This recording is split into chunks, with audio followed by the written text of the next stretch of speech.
The next step is sample roasting. This is where sensory quality analysis begins, versus everything we've done up until now that has been oriented toward physical quality. And most of you guys watching this are probably quite familiar with this step in the process, but perhaps we're doing it for different reasons with different purposes in mind. In this case, we're not looking to fill a spot in our lineup, looking for the perfect coffee. We're doing this more than anything to support the farmer that has grown it, to give them the feedback they need. In some cases, these are members of our collective organization, and we're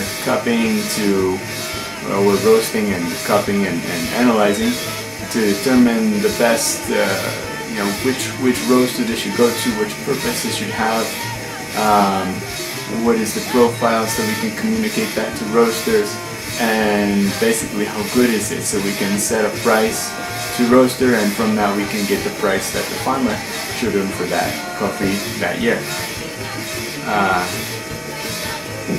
In other cases, these are samples we get almost every day from other farmers and associations and organizations that are interested in working with us, and most of which we can't work with. Most of the samples we're not able to turn into micro lots, mostly because of the sensory and physical quality. In those cases, our purpose in analyzing these coffees is to be able to give them feedback, to tell them what is it that they need to be doing in order to get to the level where their coffees can be turned into micro lots, where it's worth spending the extra cost to keep them separated and process them separated and print their bags separately, which is a high cost per pound. Most of the time that will involve some farm processing improvements, sometimes some storage and handling improvements. But based on what we're going to receive in the cup, we can tell them, you need to stir your fermentation tank more often. You need to put some water in there to reduce the heat of the fermentation, or reduce the time.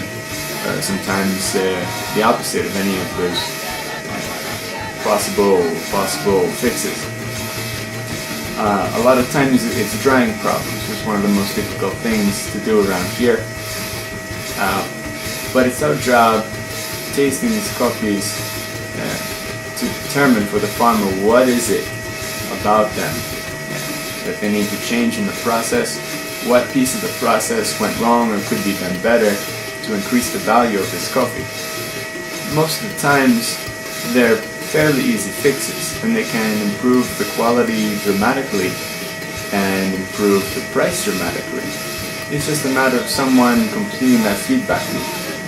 Because most of the time the farmer never hears anything back after sending that coffee or turning that coffee into the local intermediary, co-op, whoever's taking it off their hands and putting that into the supply chain.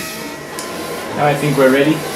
We're preheated to 200 degrees Celsius inside the drum and outside, and a very big afternoon espresso to drink while it roasts, and samples ready and weighed out. So we're going to do a standard cupping roast for this one. This Pookie machine has gone really well for us. I think any machine, as long as you get to know its ins and outs, can give you what you're looking for. There's a gas burner here, so pretty similar to the kind of physics you'll get from any sample drum roaster. So we'll be not doing any profile or anything, no fancy curves here, just trying to get a really consistent roast to know the quality of the raw material and the attributes we're working with.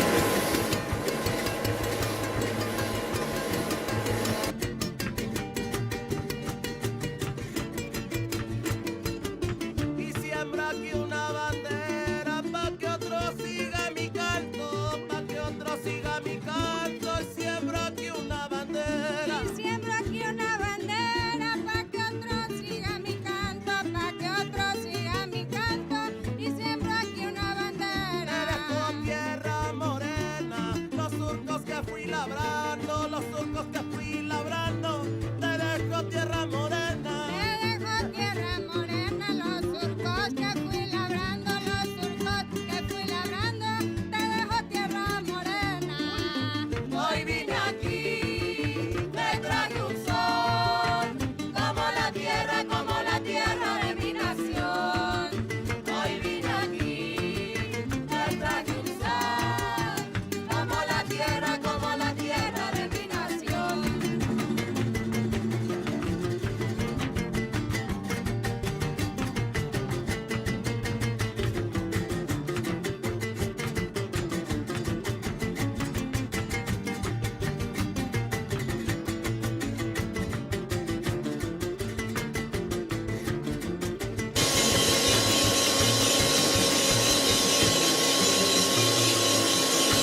Thanks for watching, guys.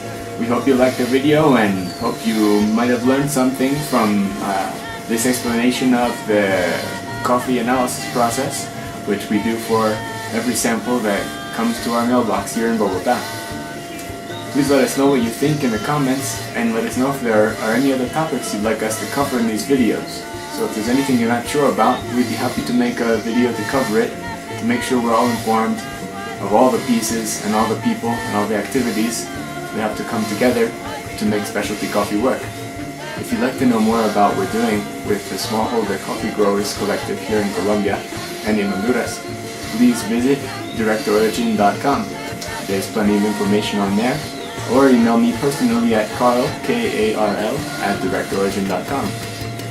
We're also working on a book demystifying the coffee value chain and explaining some of the sustainability initiatives that are out there right now called No Free Refills. If you want to learn more about that, you can just go to nofreerefillsbook.com.